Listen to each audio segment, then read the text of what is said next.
अब आज की कहानी पर आते हैं। बहुत सारे लोगों की फरमाइश थी कई दिनों से कि आप क्राइम, सीरियस, हीनियस सब सुना रहे हैं, कुछ भूत प्रेत की कहानी नहीं सुनाई है। तो मैं अक्सर बचता हूँ इसलिए कि मैं भूत प्रेत पे बिलीव भी नहीं करता हूँ, यकीन भी नहीं करता हूँ। लेकिन कुछ चीज़ें चाहते या ना चाहते हुए भी आपके साथ हो जाती हैं। तो आज की जो कहानी है उसका मैं एक हिस्सा हूँ और ना चाहते हुए भी इसका गवाह बना हूँ। और एक ऐसे भूत मेला में मैं पहुँच गया जहाँ भूत ही भूत थे। बड़ी क्यूरियोसिटी थी कि भूत कैसे होते हैं, क्या होता है, होते भी कि नहीं होते हैं, दिखाई देते हैं कि नहीं दिखाई देते हैं। और इसी क्यूरियोसिटी को दूर करने का काम मेरे चैनल ने किया। और उस वक्त काफ़ी वक्त हो गया, एक शो जुर्म जब आता था तो उसके लिए भेजा गया कि एक जगह है जहाँ पे साल में एक बार भूतों का मेला लगता है। 1 महीने तक ये मेला चलता है और इस 1 महीने के दौरान लाखों लोग इस मेले में आते हैं। हैरानगी की बात यह है, और देश के कोने कोने से आते हैं क्योंकि ये बहुत ही मशहूर जगह है और उन सबको पता है कि यहाँ पे 1 महीने का एक मेला लगता है जिसमें आप भूतों को लेकर आएँ। और एक तरह से जिस जगह पे ये मेला लगता है वो भूतों का कैद खाना है, वहाँ आपको भूतों को कैद करवाना है। और उस एरिया से फिर भूत कभी भी रिहा नहीं हो पाएंगे। जिसके ऊपर से एक बार भूत उतरा वो वापस उस इलाके से बाहर नहीं जाएगा, एक ख़ास हिस्से से। और वहाँ पे भूतों को सिर्फ कैद नहीं किया जाता बल्कि उल्टा लटका के कैद किया जाता है। कई इंसानों को मैंने देखा जो जब तक मेरे सामने थे इंसान नहीं लग रहे थे, थोड़ी देर के बाद वो अचानक इंसान बन गए। तो पता चला कि इसलिए बने क्योंकि अब इनका भूत उतर गया है। और भूत जो है वो सामने, उनको चॉइस दिया जाता है अलग अलग पेड़ों में किस में जाके कैद होना, और वो अपने आप जाते हैं और कैद हो जाते हैं। बुजुर्ग बरगद का पेड़ देखकर ही डर लगता है। और मैंने 2 रात वहाँ पे गुजारी जब तक ये खुला हुआ था, ये सारी चीज़ें होती थी। और कमाल की बात यह है कि भूत प्रेत जिसके लिए कानून में कोई जगह नहीं है, जब ये मेला लगता है साल में एक बार 1 महीने के लिए, तो इस भूत मेले की सुरक्षा और इस भूत मेले को सही तरीके से जारी रखा जा सके, इसके लिए बाकायदा पुलिस और प्रशासन की ड्यूटी लगती है। तो दूसरी लाइन ये है कि पुलिस वाले ऐसी चीज़ के लिए ड्यूटी पे लगे होते हैं जो चीज़ ना दिखाई देती है, ना जिसके बारे में कोई सबूत है। इंसान अजीब अजीब हरकतें करते हुए ज़रूर आता है, लेकिन उसके ऊपर से जब भूत निकलकर पेड़ में कैद होता है तो भूत को निकलते उतरते और जाते हुए और पेड़ में कैद होते हुए तो किसी ने नहीं देखा, न कैमरे ने न मैंने, लेकिन उससे पहले की सारी घटनाएं देखी। कहानी मध्य प्रदेश की है। मध्य प्रदेश की राजधानी भोपाल से करीब 250 किलोमीटर दूर बैतूल है। और इस बैतूल के ही पास मलाजपुर है। मलाजपुर वो जगह है जहाँ पे हर साल अमावस की रात ख़ास तौर पर ये मेला शुरू होता है। और मकर संक्रांति के बाद जो पूर्णिमा जब आती है उस दौरान में ये मेला लगता है और 1 महीने तक चलता है। इस मलाजपुर बैतूल में इस मेले के लगने के पीछे जो कहानी है वो ये है कि कहते हैं कि यहाँ पे इस मलाजपुर में एक बाबा हुआ करते थे, गुरु साहब बाबा उनका नाम था। गुरु साहब बाबा एक पहुँचे हुए बाबा थे और यहीं उनकी समाधि है।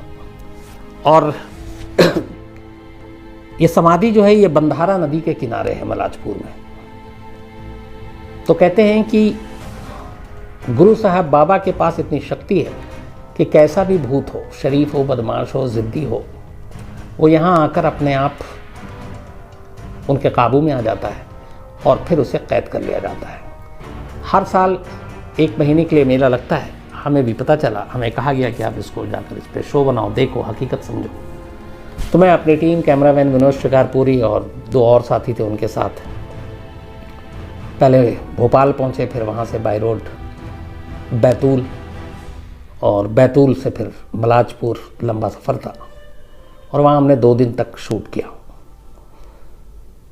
जैसे आम तौर पे बाकी मेला लगता है वैसे ही मेला मैंने देखा, वैसे ही लोगों की भीड़, दूर दूर से, गांव से चले आ रहे हैं लोग। और हैरत तब हुई जब मैंने कुछ विदेशियों को देखा वहाँ पे, शायद उन्हें भी पता था और वो देखने के लिए आए थे। इसके बाद अलग अलग पुजारी से मिले, वहाँ के संचालक से मिले, मलाजपुर ग्राम पंचायत जो इस मेले का आयोजन करती है उसके लोगों से मिले, नुमाइंदे से मिले।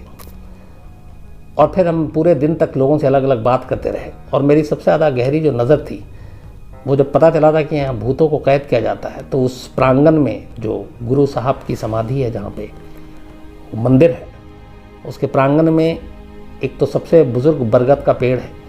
वो पेड़ अपने आप में ही देख के बड़ा डरावना लगता है।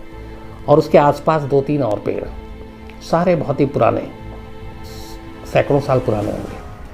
और वो सारे पेड़ जो हैं वो झुके हुए हैं, लंबी लंबी शाखें भी उनकी झुकी हुई हैं। तो जब वहाँ टहल रहे थे, शूट कर रहे थे, तो ग्राम पंचायत और मंदिर के कुछ 1-2 लोग उन्होंने हमारे साथ कर दिए थे, वो हमें ब्रीफ कर रहे थे। तो जब उस पेड़ के करीब पहुँचे, वहाँ पे थोड़ा सा छाँव था, तो अचानक उनमें से एक बोलता है कि सर ज़्यादा करीब मत जाइए और पेड़ के साए से हट जाइए। तो मैंने पूछा क्यों? तो बोला कि हवा चलती है, अगर इसमें से पेड़ से कोई पत्ता गिरा और आपके ऊपर गिरा तो मुश्किल हो जाएगी। तो मैंने कहा क्यों मुश्किल होगी? तो उसने कहा कि जो भूत यहाँ कैद होते हैं वो इन्हीं पेड़ों के पत्तों में कैद होते हैं। अब उस पेड़ पे ही करीब हज़ारों पत्ते होंगे। तो मैंने कहा अच्छा, एक पत्ते में कितने भूत होंगे? तो उसने कहा कि सर इतने, करीब 400 साल से ये समाधि है और 400 साल से ही ये परंपरा चली आ रही है। तो बोला उस हिसाब से अगर देखें, और हर साल मेले में लाखों लोग आते हैं, तो अब तक एक एक पत्ते पे हज़ारों भूत तो कैद हो चुके होंगे। तो अगर एक पत्ता आपके ऊपर गिरा तो सोचिए कि 1000 भूत तो आपको चंगुल में ले लेगा। ये सुनना था कि फिर मैं उस पेड़ के करीब तो छोड़िए और भी दूर भाग गया। सारी चीज़ें होती रही। शाम का इंतज़ार था जब असली काम शुरू होना था। लोगों की भीड़ देखी, जो अलग अलग बीमार लग रहे थे, कुछ उनके 4-5 रिश्तेदार, उनको लेकर कोई झूम रहा है, कोई अपने बाल नोच रहा है, कोई अजीब अजीब बातें कर रहा है, कोई लेटा हुआ है, कोई किसी तरह से कुछ और बोल रहा है। मतलब सब कुछ था, नॉर्मल इंसान नहीं लग रहे थे। और ऐसे लोगों की तादाद, मतलब जब मैं पहुंचा था 2 दिन जो था, तो उसमें मान लिया कि कई 100 लोग होंगे। शाम होती है, इसके बाद जो मेन वहाँ के पुजारी थे वो बरगद के पेड़ के नीचे बैठते हैं और फिर बारी बारी से एक एक उन इंसानों को लाया जाता है जिनके बारे में ये है कि इनके ऊपर भूतों का साया है। पुजारी जी के सामने कुछ चीज़ें रखी हुई थी और हाथ में एक झाड़ू था और बाकी कुछ ऐसी चीज़ें थी जो वो डालते थे। तो एक एक करके जब आता तो वो बड़े प्यार से उसका बाल पकड़ते, चाहे वो मर्द हो या औरत हो। और बाल पकड़ने के बाद अब शुरुआत होती, पूछताछ होती। और पहला ये था कि हाँ जी बताओ अपना, तुम्हारा किस जात से हो, किस धर्म से हो, कौन से गांव के हो, नाम क्या है। और एक और सवाल होता था कि किस पेड़ से आए हो। अब मैं ये सब रिकॉर्ड भी कर रहा हूँ कैमरे पे। अब जब ये आया कि चलो जात धर्म नाम समझ में आता है, ये किस पेड़ से हो, तो क्या भूतों का अपना पेड़ होता है? मुझे इसकी जानकारी नहीं हुई। लेकिन वो 1 2 3 4 कई से पूछा। मैं भी एकदम हैरान बस बैठा हुआ कि देख रहा हूँ कि हो क्या रहा है। और वो जो लोग आते थे वो अजीब तरीके से, मतलब उस वक्त तक इंसान नहीं लगते थे। चीख रहे हैं, रो रहे हैं, गिड़गिड़ा रहे हैं, माफ़ी भी मांग रहे हैं, कहीं जाने दो जाने दो। कुछ की आवाज़ भी बड़ी अजीब बदली बदली सी लग रही। जैसे मुझे आज भी याद, एक महिला थी, उसकी आवाज़ मर्दों जैसी निकल रही थी। मुझे लगा कि शायद इसकी आवाज़ कई होती हैं ऐसी फीमेल जिनकी आवाज़ थोड़ी भारी होती है, तो मुझे लगा शायद इसकी आवाज़ ऐसी होगी।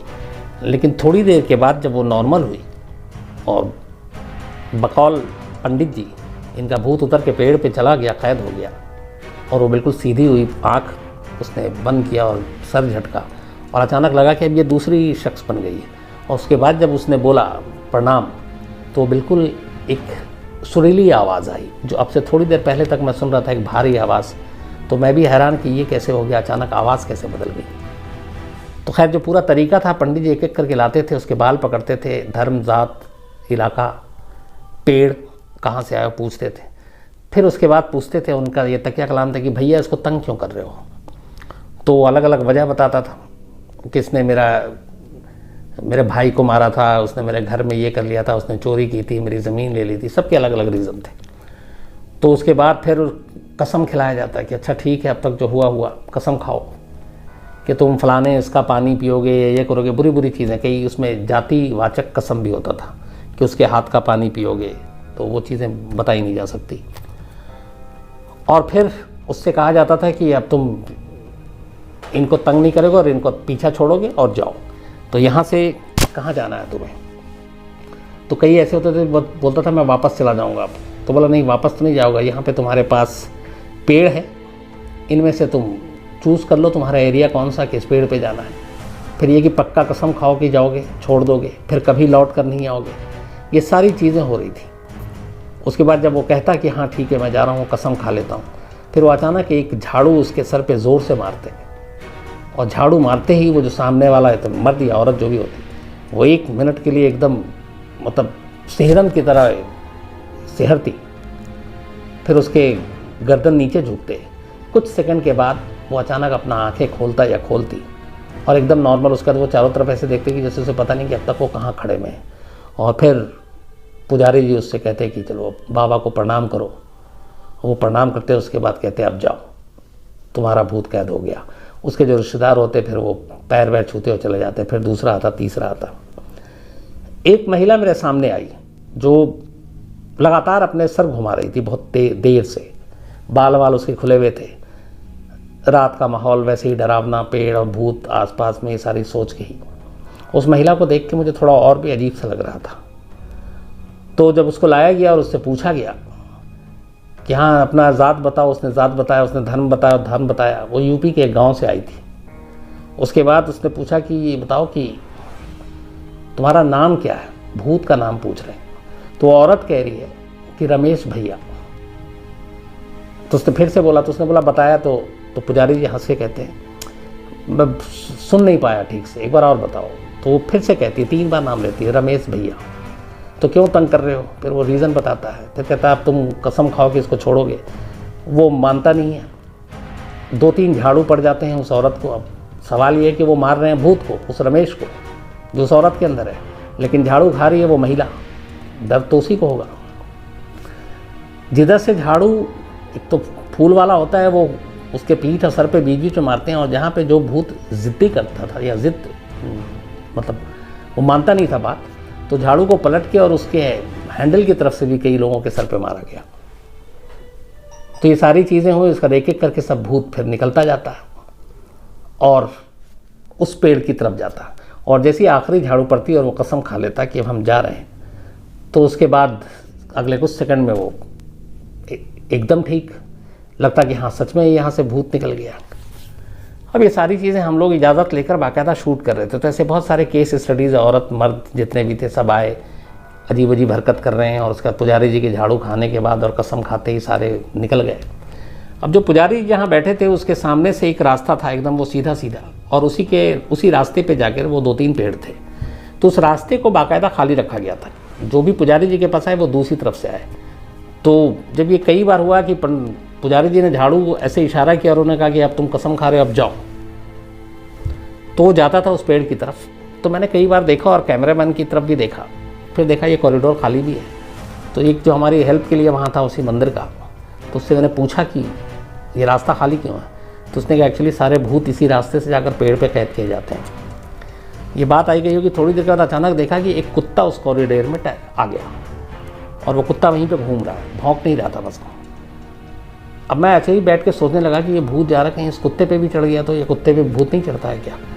तो मैंने जैसे ही पूछा तो अचानक उसने, फिर उसकी नज़र नहीं पड़ी थी, जो वो मंदिर के कोई सेवक थे, तो कुत्ता को देखते ही वो खड़े हुए, उसका जाकर फिर कुत्ते को भगाया वहाँ से। फिर वापस आए, बोले नहीं कुत्ते पे भी चढ़ सकता है, इसलिए इस रास्ते से हटाना पड़ता है। तो एक एक कर उस रात मैंने अपनी आँखों के सामने करीब 30 से 35 ऐसे केस देखे, जिसमें औरत मर्द बुज़ुर्ग जवान सब आए पुजारी जी के झाड़ू के नीचे, और सबसे उनके बारे में पूछा गया। सब ने अपने अपने भूत ने अपना अपना नाम बताया, इलाका बताया, वजह बताई, और सब ने कसम खाई कि अब वो दोबारा नहीं आएंगे। और सब उन्हीं पेड़ों के ऊपर जाकर बंध गए। अब ये सारी चीज़ें ख़त्म हो गई। इसके बाद जब पुजारी जी से भी बात करनी थी तो पूछा उनसे कि ये क्या चीज़ें हैं। तो उन्होंने कहा कि ये जो हमारे यहाँ पे बाबा थे, गुरु साहब बाबा, उनके एक ख़ास उनके पास शक्ति थी। और ये जो भूत है यहाँ पे जब आते हैं तो ये इस बंधारा नदी है जिनके ऊपर भी भूत होता है, पहले उनको उस नदी में स्नान करवाया जाता है, फिर यहाँ लाकर उनकी समाधि के 1-2 चक्कर कटवाए जाते हैं, और फिर पुजारी जी के पास लाया जाता है। और पुजारी जी का कहना है कि कुछ भूत बड़े शरीफ होते हैं, कुछ शैतान होते हैं, कुछ ज़िद्दी होते हैं, लेकिन कोई भी हो, गुरु साहब की समाधि पर आने के बाद आखिर में उसको हारना ही और आखिर में उसे कैद होना है। तो मैंने पूछा कि कभी ऐसा भी हुआ कि किसी भूत पे आपको रहम आया और आपने उसको यहाँ से बोला कि ठीक है तुम अपने पुश्तैनी गाँव जाओ जहाँ से आए? उन्होंने कहा नहीं, एक बार जो इस प्रांगण में आ गया फिर वो इसी पेड़ पे ही कैद होगा और यहाँ से कहीं नहीं जा सकता, और इस पेड़ पे जो एक बार कैद हो गया फिर उसको रिहाई नहीं मिल सकती। तो सारे भूत, तो मैंने पेड़ के बारे में पूछा तो उन्होंने कहा कि शायद इस सारे पेड़ पे लाखों भूत कैद हैं। मैंने कहा पेड़ में कहाँ पे? तो उन्होंने कहा एक एक पत्ते पे हज़ारों भूत हैं। तो अचानक मेरे मन से एक सवाल था। मैंने पूछा कि अच्छा पुजारी जी ये बताएं, इस प्रांगण में ये भूत कैद हैं, इस पेड़ के ऊपर इसके पत्ते में कैद हैं, कई बार आंधी चलती होगी, आंधी तेज़ चली, पत्ते उड़ गए पेड़ से टूटकर, तो भूत तो पेड़ में कैद हैं, पेड़ के साथ पत्ते जुड़े हैं। अब वो पत्ते टूट कर अगर प्रांगण से बाहर निकल गए और होते हुए गांव पहुंच गए या कहीं और पहुंच गए, इस चारदीवारी के बाहर निकल गए, तो क्या वो सारे भूत फिर आज़ाद होंगे और क्या वो वापस नहीं लौटेंगे? और एक बार इस कैद से निकल गए तो फिर वो कस्में भी नहीं टूट जाएंगी? जब ये सवाल किया तो पुजारी जी ने कुछ देर मेरी तरफ देखा, और शायद उन्हें उम्मीद नहीं थी कि ऐसा कोई सवाल होगा या उन्होंने कभी सोचा भी कि ऐसा हो सकता है। तो उन्होंने कहा कि ऐसा तो होता नहीं है, और बट जिससे मैं संतुष्ट हो सकूं ऐसा वो जवाब नहीं दे पाए। बट ये मेरे मन में सवाल था। दूसरा ये कि मैंने जो पूरी सारी चीज़ें देखी, लोग ईमानदारी से जो आ रहे थे वो अजीब अजीब हरकत कर रहे थे, लेकिन पुजारी जी के पास आने के बाद फिर सब नॉर्मल होकर वहाँ से निकल रहे थे, वो सारी चीज़ें ठीक है। लेकिन उस पुजारी जी के झाड़ू खाने के बाद उस चबूतरे से लेकर उस पेड़ तक जितने भी मेरे सामने 30 से 35 लोगों का इलाज हुआ और वो भूत बकौल पुजारी जी के निकल के गए, उस भूत को जाते और पेड़ पे उल्टा लटकते या कैद होते न कैमरे ने कैद किया न हमने किसी ने देखा। तो ये सारी चीज़ें सिर्फ ये था कि वो कह रहे हैं तो हमें मानना पड़ेगा, लेकिन भूत के जाने आने इन सब चीज़ों का कोई सबूत नहीं मिला। सबूत थे तो सिर्फ वो मरीज़ जो वहाँ आने से पहले अजीब थे, उसके बाद ठीक हो गए। इसके बाद हम लोगों ने जब पुलिस और प्रशासन, मेले में चूँकि भीड़ बहुत है तो आपको इंतज़ाम भी करना है, कुछ हादसा ना हो जाए, तो देखा कि कई पुलिस वाले ड्यूटी पे हैं, तो फिर उनसे बातचीत की और कहा कि ये बताएं कि आप लोग यहाँ क्यों हैं? तो उन्होंने कहा मेले के इंतज़ाम में। तो मैंने पूछा कि आपको पता है ये मेला क्यों है? तो बोले, हंसने लगे कि अरे आपको क्या मालूम, हमें सब पता है, हम तो यहीं गए हैं। तो मैंने कहा कि पुलिस वाले भूत के मेले का इंतज़ाम कैसे कर सकते हैं? भूतों पे तो कानून और इस पर कहीं कोई चीज़ है नहीं। तो एक तो उसमें ऐसा था जो उसी थोड़ी दूर के गांव का रहने वाला था वो पुलिस वाला, उसने कहा नहीं हम इसको मानते हैं बहुत, और यहाँ पे ऐसा सच है, ये झूठ नहीं है। एक सीनियर पुलिस अफसर ने कहा कि हमारी मजबूरी है, ड्यूटी है तो करनी पड़ेगी। अब भूत प्रेत को मैं पर्सनली मानूँ ना मानूँ, लेकिन लोगों की आस्था है, अकीदा है, वो आते हैं और ये है कि ठीक होकर भी जाते हैं, तो मैं इस चीज़ को कैसे इग्नोर करूँ? बट पर्सनली मैं इसको खुद नहीं मानता हूँ, ये उन पुलिस अफसर का कहना था। आज भी मलाजपुर में, जो भोपाल से 250 किलोमीटर दूर है, बैतूल बहुत नामी जगह है, ये मेला लगता है मकर संक्रांति के बाद, 1 महीने तक चलता है। और वो पेड़ भी वैसे ही हैं, सारे पत्ते भी वैसे ही हैं। बहुत सारे लोग सिर्फ इस भूत मेला का नाम सुनकर वहाँ ठीक ठाक हैं, लेकिन देखने के लिए जाते हैं कि वाकई क्या होता है, कोई भूत दिखाई दे सकता है कि नहीं दिखाई दे सकता है, तो लोग जाते हैं। तो आप में से किसी को मौका मिले और इन चीज़ों में आप लोगों का इंटरेस्ट है तो ज़रूर जाएं, देख कर आए। 1 महीने तक चलता है और उस 1 महीने में क्या क्या होता है वो सारी चीज़ें आप आँखों से देख कर आ सकते हैं। मैं जो देख कर आया इसके आधे चीज़ों का गवाह ये हैं कि हाँ, जो लोगों को मैंने देखा वो मेरे हिसाब से नॉर्मल इंसान नहीं थे, और फिर मैंने देखा पुजारी जी के बाद वो नॉर्मल थे, लेकिन मैंने किसी भी शख्स के सर से उतर कर भूत को पेड़ तक जाते या पत्तों में कैद होते नहीं देखा। और जो दूसरी बात है वो ये भी था कि यहाँ पे भूतों को कैद जो किया जाता है, सिर्फ ऐसे कैद नहीं किया जाता है, वो उल्टे लटकते हैं भूत, तो हर पत्ते पे उल्टे भूत वहाँ पे कैद है। पत्ते तो दिखाई दिए, पेड़ भी दिखाई दिया, लेकिन उन हज़ारों पत्तों में मुझे लाइव कोई भूत दिखाई नहीं दिया था। तो ये थी कहानी भूत की।